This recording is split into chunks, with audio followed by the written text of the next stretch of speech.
அதிகமாக தென் மாவட்டத்தில் அதுக்காண்டி தான் இந்த மாதிரி பொதுக்குழு கூட்டம் நடத்துறதா வந்து இல்லை, அது அவங்களுக்கு இப்போது எங்களுடைய கூட்டணியை பார்த்து ஒரு பயம் வந்திருப்பது உண்மைதான்.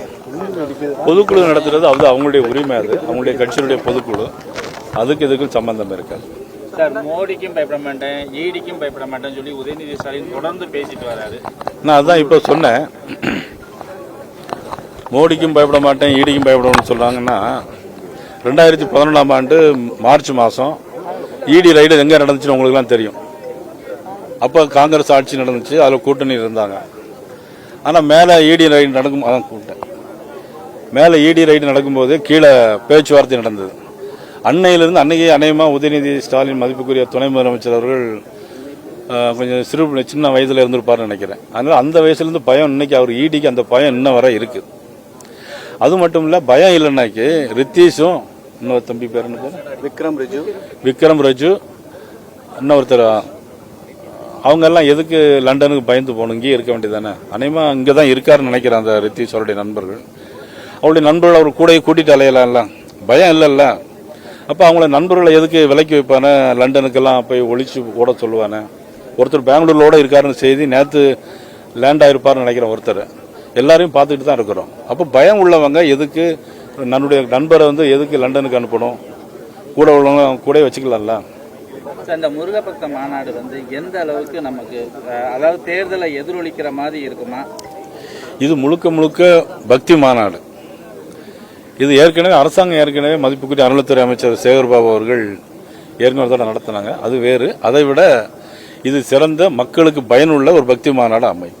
சார், முன்னால் இருந்த உங்களை போல உள்ள மாநில தலைவர்கள் ஒருத்தர் வேல் எடுத்து பயணம் செஞ்சாரு, அடுத்து வந்து என் மக்கள் என் மண் சொல்லிட்டு பயணம் செஞ்சாங்க. இதே உங்க நயனா நாகேந்திரன் சாருடைய பயணம் என்ன மாதிரியான ஒரு? என்னுடைய பயணம் நான் ஏற்கனவே இப்போ சொல்லியிருக்கேன். அவர் வேல் யாத்திரை நடத்தினார். மதிப்புக்குரிய எங்களது அன்பு தம்பி அண்ணாமலை அவர்கள் நடைபயண யாத்திரை நடத்தினாங்க. என்னுடைய யாத்திரை என்பது சட்டமன்றத்தை நோக்கி, இப்படி எல்லா சட்டமன்ற உறுப்பினர்லாம் கூட்டிட்டு அங்கே சட்டமன்றத்துக்கு யாத்திரையாக போகிறது தான் எங்களுடைய யாத்திரை. தேர்தல் வியூகம் என்ன மாதிரிலாம் சார் வச்சிருக்கிறீங்க? அதாவது இதுக்கு முன்னாடி பிஜேபி வந்து அதிகளவு வாக்கு கணிசமாக வாங்கியிருந்தது, அதை விட அதிகமான வாக்குகள் வாங்குறதுக்கு என்ன மாதிரியான தொண்டர்களுக்கு நீங்கள் வியூகம் வகுத்து கொடுத்துருக்கீங்க? அதாவது இதுக்கு முன்னாலெல்லாம் நான் உள்பட எங்களுடைய ப்ரொஃபஸர் சீனிவாசன் உள்பட எல்லாருமே 2வது இடத்துக்கு வந்திருந்தாங்க.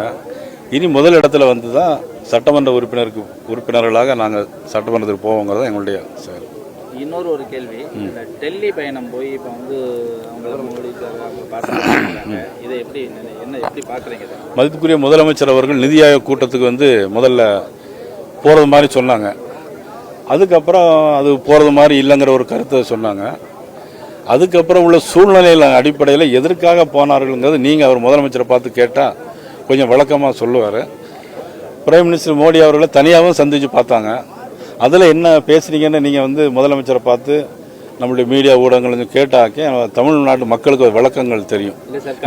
நீங்கிற கேட்குற விளக்கம் உள்பட அந்த விளக்கம் நமக்கு புரியும். கடிதமே எழுதிட்டு இருந்தவர் இப்போ நேரில் பார்க்கறதுனால ஈடிக்காக போய் பார்த்துருப்பாங்க அப்படின்னு சொல்லி சில ஊடகங்கள் பேசிட்டு இருக்காங்க, சமூகர்கள் பேசிட்டு இருக்காங்க. என்னுடைய எண்ணமும் அதுவாக தான் இருக்கும்னு நினைக்கிறேன். சரி, நன்றி, வணக்கம்.